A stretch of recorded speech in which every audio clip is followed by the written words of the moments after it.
জুমাতুল বিদার রাতে বরকতময় রজনীর সন্ধানে মুসল্লিরা হাজার মাসের চেয়েও শ্রেষ্ঠ পবিত্র লাইলাতুল কদরে ইবাদত বন্দেগীতে মশগুল ধর্মপ্রাণরা। বিস্তারিত জানাতে এই মুহূর্তে জাতীয় মসজিদ বায়তুল মোকাররমে আছেন সহকর্মী তোহা খান তামিম। সরাসরি যাচ্ছি তার কাছে।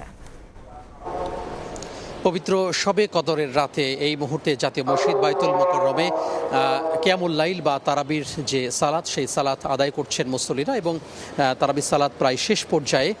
আমি একটু দেখাতে চাই এই মুহূর্তে সিজদা অবনত মুসল্লিরা এবং তারা যারা নামাজ পড়ছেন অনেকেই কিন্তু যে যার মতো করে ইবাদত করছেন, নফল ইবাদত করছেন এবং কিছুক্ষণ আগে এশার নামাজ এখানে আদায় হয়েছে। এশার নামাজের পরেই যে কিয়ামুল লাইল অর্থাৎ তারাবির নামাজ, সেই তারাবির নামাজ তারা আদায় করছেন এবং সারা রাত ধরেই তারা কেউ এখানে কোরআন শরীফ থেকে তেলাওয়াত করবেন, কেউ নফল নামাজ পড়বেন, কেউ সৃষ্টিকর্তার কাছে ক্ষমা চাইবেন এবং এই রাতগুলোর জন্য যে বিশেষ দোয়াগুলো রয়েছে সেই দোয়াগুলো তারা বারবার করে উচ্চারণ করবেন।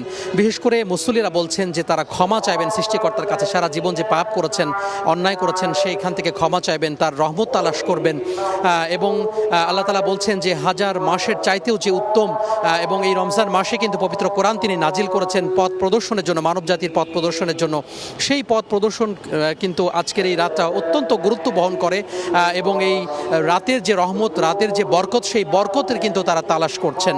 এবং শুধুমাত্র যে জাতীয় মসজিদ বায়তুল মোকাররম নয়, রাজধানী ঢাকার অন্যান্য যে মসজিদগুলো রয়েছে সেই মসজিদগুলোতেও একইভাবে যে ইবাদত বন্দিগিতে কাটাচ্ছেন ধর্মপ্রাণ মানুষ। পাশাপাশি বিভিন্ন বাসাবাড়িতেও যারা ইসলামী চিন্তাবিদরা বলছেন যে বিভিন্ন বাসাবাড়িতেও যারা আহাল পরিবার রয়েছে, ছেলে মেয়ে রয়েছে, সন্তান সন্ততি রয়েছে, পরিবার পরিজনের সদস্যরা রয়েছেন, সেই সদস্যরা যেন একইভাবে তারা ইবাদত বন্দিগিতে সময় কাটেন এবং বেশি বেশি করে ক্ষমা চান, বেশি বেশি করে রহমত বরকত আল্লাহর কাছে চান, সেই ব্যাপারে তারা তাগিদ দিচ্ছেন। কেননা এই যে শবে কদরের রাতে কিন্তু আল্লাহ তাআলা বান্দার রহমত, বরকত এবং রিজিকের ব্যবস্থা করে থাকেন, হায়াত মওতের ব্যবস্থা করে থাকেন।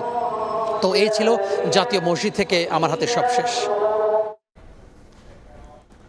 সরাসরি ছিলাম জাতীয় মসজিদ বায়তুল মোকাররমে।